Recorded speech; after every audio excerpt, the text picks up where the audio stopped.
안녕하세요. 얼마 전 남편과 헤어진 30대 여성입니다.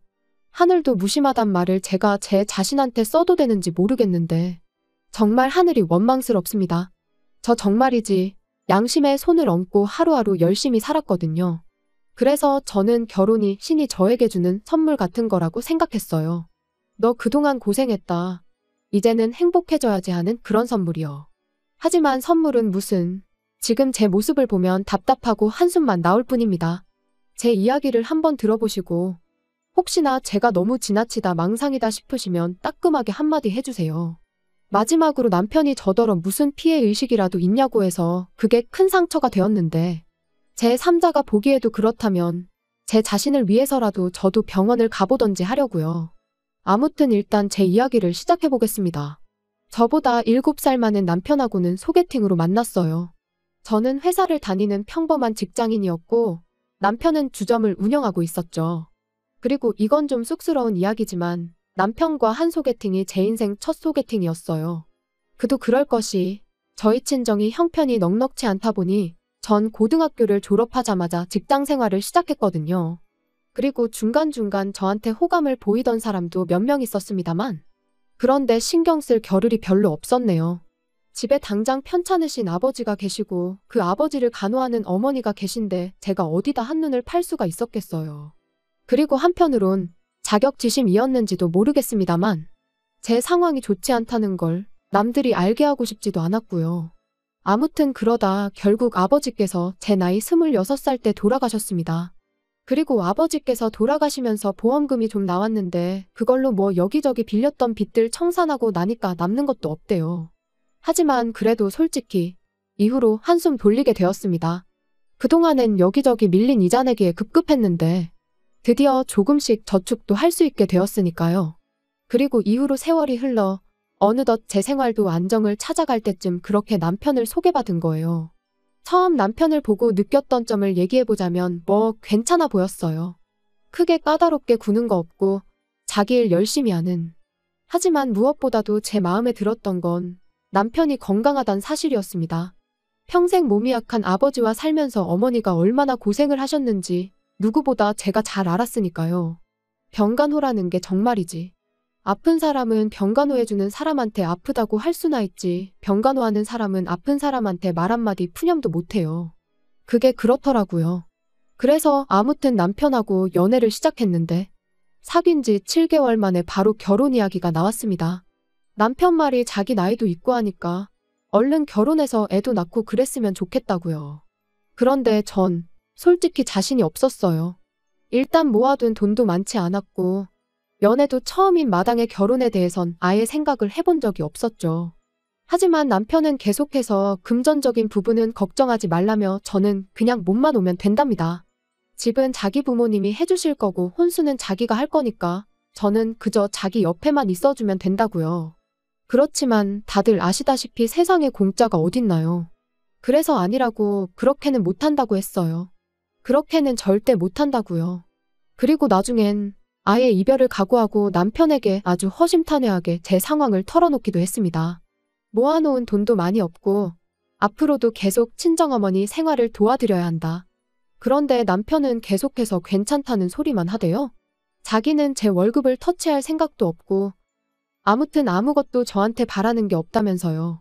그리고 뭐 그저 옆에만 있어달라며 어찌나 애걸복걸 매달리던지. 그리고 저는 지금 생각하면 바보가 따로 없지만 그땐 정말 내가 저렇게 좋을까 싶으면서도 솔직히 제가 그동안 고생을 많이 하고 살아서 신이 이런 남자를 만나게 도와준 건가 하는 생각도 들더라고요. 그래서 결국 그럼 한번 믿고 가보자는 생각으로 알겠다고 했고요. 그런데 막상 결혼을 하고 나니까 남편도 결혼 생활도 제 예상과는 많이 달랐습니다. 결혼하고 한 2달 차 되던 때부터였을 거예요. 걸핏하면 남편이 저더러 회사는 관두고 자기한테 더 집중을 해달라 뭐 그런 소리를 하더라고요. 제가 자기 출근할 때 배웅을 해주면 좋겠다. 자기가 퇴근하고 오면 야식 같은 것 좀 챙겨주면 좋겠다. 황당했죠. 그게 불가능하단 건 누구보다도 남편이 잘 알고 있었거든요. 앞서 말씀드린 대로 저는 직장인이고 남편은 주점을 하는 자영업자예요. 그러니 당연히 출퇴근 시간이 달라요. 게다가 남편은 제 회사는 출장과 야근이 원래 많다는 걸 연애 때부터 잘 알고 있었거든요. 그런데 갑자기 생뚱맞게 자기를 배웅해달라, 야식을 해달라 해대니 어찌나 답답하던지. 그리고 그날도 새벽 2시가 다 돼서야 집에 온 남편은 자는 저를 흔들어 깨우더니 저한테 쫄면을 해달라고 하는 겁니다. 그래서 자다 말고 일어나서 면을 삶고 있는데 순간 저도 너무 서럽고 짜증이 나는 거예요. 그래서 남편한테 정말 이래야겠냐니까 저더러 그거 좀 해주는 게 그렇게 귀찮냐대요. 어이가 없어서 내 입장에서 한번 생각해 보라고 했어요. 6시에 일어나서 출근 준비해야 하는데 지금 시간 좀 보라고. 한두 번도 아니고 매번 이러니 화가 안 나겠냐고요. 그랬더니 남편이 어째선지 순순히 알겠답니다. 그리고 그런 남편의 모습에 뭔가 미심쩍긴 했는데 그래도 한편으론 하긴 자기도 자기가 너무하단 걸 깨달았나 보다 싶기도 했죠. 그래서 그날 저녁 새벽에 짜증낸 게 저도 마음에 걸려서 좋아하는 닭볶음탕이라도 해주려고 장을 봐서 집에 갔는데 어째선지 집도 치워져 있고 아침에 몇 개 나온 설거지거리도 싹 정리가 되어 있는 거예요. 그래서 저는 당연히 남편이 한 줄 알고 전화를 걸었어요. 남편도 새벽에 저를 깨운 게 미안해서 저 집에 오면 좀 쉬라고 치워놓고 나갔구나 싶어서 고맙다고 말하려고요. 그런데 이게 웬걸요. 남편이 하는 말이 어머님이 다녀가셨을 거랍니다. 자기가 제 이야기를 듣고 곰곰이 생각을 해봤더니 제가 참 힘들었을 것 같았대요. 그래서 어머님한테 앞으로 틈틈이 살림 좀 도와달라고 부탁을 드렸다나요. 솔직히 좀 황당했어요. 남편 말만 들으면 저를 위해 그런 것 같지만 그래도 그렇지 아무도 없는 집에 어머님이 오셨다 가셨다는 게. 그리고 그때는 솔직히 뭐라고 말을 해야 하나 싶어서 이러지도 저러지도 못하다가 어영부영 넘어가게 됐네요. 그런데 지금 생각해보면 그때 딱 잘라서 제 의견을 말했어야 했습니다. 이후로 점점 어머님이 오시는 횟수가 늘어났으니까요. 게다가 거기서 끝이 아니라 언젠가부터 어머님이 저를 기다리고 계실 때도 있었죠. 잔소리를 하시려고요. 바깥일도 좋지만 결혼을 했으면 뭐가 우선순위인 줄 알아야 한다던가. 왜 냉장고에 있는 반찬이 며칠째 똑같냐던가. 그리고 그럴 때마다 변명 아닌 변명을 해야 하는 게 한마디로 죽을 맛이대요. 그래서 결국 3달 만에 남편에게 아무래도 이건 아닌 것 같다 했습니다. 어머님이 좋은 뜻으로 오시는 건 알겠지만 솔직히 부담스럽다. 그러니 어머님께 당신이 잘 말씀드려서 앞으로는 날짜와 시간을 정하고 오시게 해달라. 그랬더니 남편은 못마땅한 기색을 내비치긴 했지만 결국 알겠다고 했습니다. 그런데 결론부터 이야기하자면 그 약속은 지켜지지 못했네요. 남편이 분명 어머님께 말씀을 드렸다고 했고 그래서 저는 남편에게 이참에 현관 비밀번호도 바꾸자고 했어요. 그랬더니 남편은 꼭 그렇게까지 해야겠냐면서 한숨을 푹푹 내쉬더라고요. 그런데 저는 그런 남편의 반응이 납득이 되질 않았죠. 어차피 이제 어머님도 아버님도 약속 없이 오지 않으실 텐데 그러면 현관 비밀번호가 바뀐들 그분들한테는 아무 상관이 없는 일이잖아요. 그래서 제가 남편에게 조목조목 따지고 들면서 도대체 뭐가 문제냐고 했더니 남편도 딱히 반박은 못하고 그저 짜증난다면서 제 마음대로 하라대요. 어이가 없었죠. 싸우자고 한 이야기가 아니었는데. 아무튼 그래서 이제 비밀번호까지 바꿨어요. 그런데 참 이상한 일이었습니다. 어째서인지 언젠가부터 또다시 퇴근하고 집에 오면 집이 마치 저희 집이 아닌 것처럼 느껴지기 일쑤였으니까요. 가령 그릇들이 평소에 제가 놓는 대로 놓여있지 않는다던가 버린 기억이 없는데 반찬이 버려져 있다던가 그리고 솔직히 귀신이고 우렁각시고 다녀갔을 리는 없었으니 어머님이 왔다 가셨다는 걸 확신할 수밖에 없었죠. 하지만 막말로 증거도 없고 그렇다고 어머님이 예전처럼 저를 기다리고 계시다가 저한테 싫은 소리를 하시는 것도 아니었잖아요. 그러니까 이번엔 저도 그냥 알고도 모른 척 아무 말도 안 했어요. 남편한테 티를 내지도 않았고요. 어머님이 최소한 제 사적인 부분, 가령 안방이라던가 아무튼 직접적으로 저를 힘들게 하시는 게 아닌 이상 계속해서 모른 척할 생각이었지요. 그런데 결국 저는 가만히 있을 수가 없게 됐어요. 그날은 모처럼 신우까지 해서 온 가족이 모인 날이었습니다. 그런데 신우가 하고 온 귀걸이가 어째선지 무척이나 낯이 익더라고요. 제가 신혼여행지에서 샀던 귀걸이랑 똑같은 디자인이었으니까요. 그래서 남편한테 귓속말로 아가씨 하고 있는 귀걸이 좀 보라고 내 거랑 똑같아 보인다고 물었습니다. 그랬더니 남편도 맞다며 신기하다면서 분명히 살 때 하나밖에 없는 디자인이라고 해서 샀던 건데 어떻게 쟤도 하고 있냐대요. 그래서 제가 그때만 해도 정말 별뜻 없이 신우더러 그 귀걸이를 어디서 샀냐고 물었습니다. 그랬더니 어머님이 주셨다나요? 그리고 그때 안방에서 어머님이 나오시길래 어머님은 저 귀걸이를 어디서 사셨냐고 물었더니 어머님이 순간 깜짝 놀라시면서 신우더러 너는 그걸 왜 하고 왔냐고 짜증을 내시는 거예요. 그러니까 신우는 영문을 모르겠다는 듯 황당해했지요. 그리고 저는 그런 두 사람의 반응에 어째서인지 쎄한 기분이 들어 집에 돌아오자마자 제 귀걸이가 잘 있는지부터 확인을 했는데 어이없게도 상자가 텅 비어 있었어요. 그리고 그제서야 이것저것 눈에 들어오는 게 가을에 하려던 스카프도 안 보이고 뜯지도 않았던 향수도 안 보이고 큼직한 가방 같은 거 말고 작은 소품이나 화장품들이 몇 개 없어졌다는 걸 알게 된 거죠. 하지만 딱히 증거는 또 없어서 다른 건 말 안 하고 남편한테 귀걸이 얘기만 했어요. 내 귀걸이가 없어졌다고요? 그랬더니 남편이 그게 무슨 소리냐더니 이내 저더러 지금 혹시 무슨 생각을 하는 거냐고 우리 엄마가 가져가기라도 했다는 거냐고 그러는 거예요.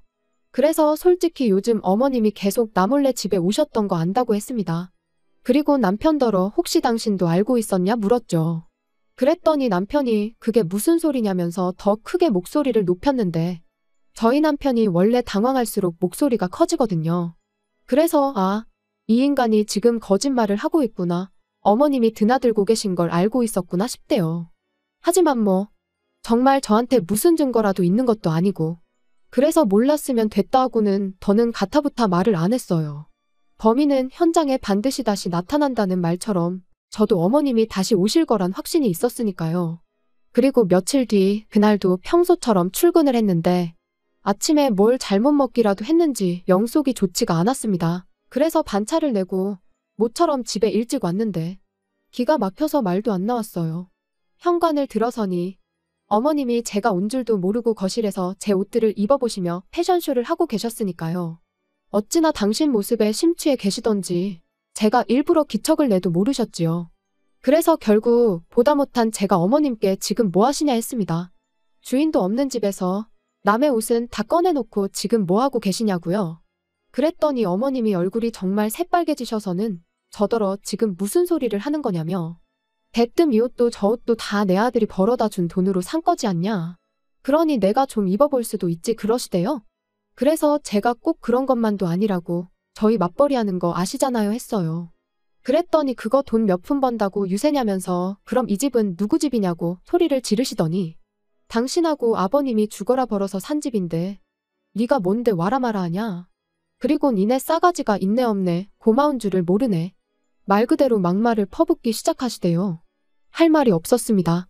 어머님 말씀대로 두 분 돈으로 산 집이 맞으니 제가 따로 할 말이 없었고 그렇지만 그렇다고 하더라도 어머님의 말씀은 너무 지나치셨기에 말을 하고 싶지가 않았달까요.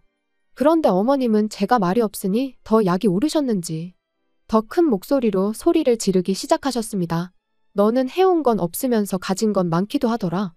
맨몸뚱아리로 시집와서 조신하게 지 남편 뒷바라지나 하지. 이런 식으로 돈을 빼돌린다 어쩐다. 솔직히 듣는 내내 어이가 없는 건 물론이고 모욕스럽기까지 하대요. 이렇게 무시당할까봐 안 한다고 한 결혼이었는데 자기가 다 책임진다더니 지키지도 못할 약속을 내뱉은 남편이 원망스럽기도 했고요. 그리고 그때 어째서인지 남편이 집에 왔습니다. 그런데 남편도 비어있어야 할 집에 저는 물론이고 어머님까지 계시니 당황한 눈치더라고요. 게다가 거실 바닥은 온통 제 옷들로 난장판이었으니 이게 다 무슨 일이냐고 묻대요. 그래서 제가 남편더러 궁금하면 어머님한테 한번 물어보라 했습니다. 그리고는 왜 지키지도 못할 약속을 해서는 사람을 이렇게 비참하게 만드냐고 한마디 하곤 헤어지자고 했네요. 어머님이 나한테 사과를 하실 분도 아니고 설령 사과를 하신다고 해도 오늘 같은 일이 또 없으리란 보장도 없지 않냐면서요. 그랬더니 어머님은 더더욱 목소리를 높이시며 네가 뭔데 헤어지고 말고를 정하냐며 그런 건 어머님 아들이 정할 일이랍니다. 가진 거라곤 쥐뿔도 없으면서 네가 뭐라고 결정을 하느냐고요. 그리고 그때는 남편도 어머님한테 말씀 좀 가려하시라고 한마디 하긴 하더니 기껏 덧붙이는 말이 이런 일로 이혼은 너무한다면서 자기가 정말 책임지고 두 번 다시 이런 일은 없게 하겠다고 이번만 그냥 넘어가 달라는데 솔직히 더는 믿고 싶지도 않았고 송충이는 솔잎을 먹어야 한다는 말처럼 제가 너무 분수에 맞지 않은 욕심을 냈나 하는 생각만 들 뿐이었습니다. 그래서 남편더러 그럴 거 없다 내 마음은 정해졌다 했어요. 그랬더니 남편이 저더러 어머님이 홧김에 한마디 하신 걸로 너무 오버하지 말라면서 그거 자격지심이고 피해의식이야 그러는데 나오던 눈물도 쏙 들어갈 만큼 황당하고 기가 막혔죠. 그래서 마음대로 생각하라 하곤 제 집만 챙겨 나왔습니다. 그리고 뭐 다행이라고 해야 할지 어머님이 혼인신고는 세금 문제도 있고 하니 좀 천천히 하라셔서 미루고 있었는데 어쩌면 어머님은 처음부터 저희가 이렇게 될 줄 알고 계셨던 걸까요? 아니면 이렇게 만들 생각이셨던 건지. 아무튼 잘 됐죠 뭐. 머리 아프게 따지고 그럴 필요도 없었으니까요. 하지만 남편은 무슨 미련이라도 남았는지 지금도 계속 연락이 옵니다. 어머님도 반성 많이 하고 계신다면서 저만 돌아오면 된다면서요. 하지만 제가 한 번 속지 두 번 속을 순 없죠. 그리고 정말이지 세상에 공짜는 없다는 걸 몸소 배웠는걸요. 좁은 방 한 칸에서 친정어머니와 부대끼며 살더라도 제 능력껏 사는 지금이 좋습니다. 후회 안 해요.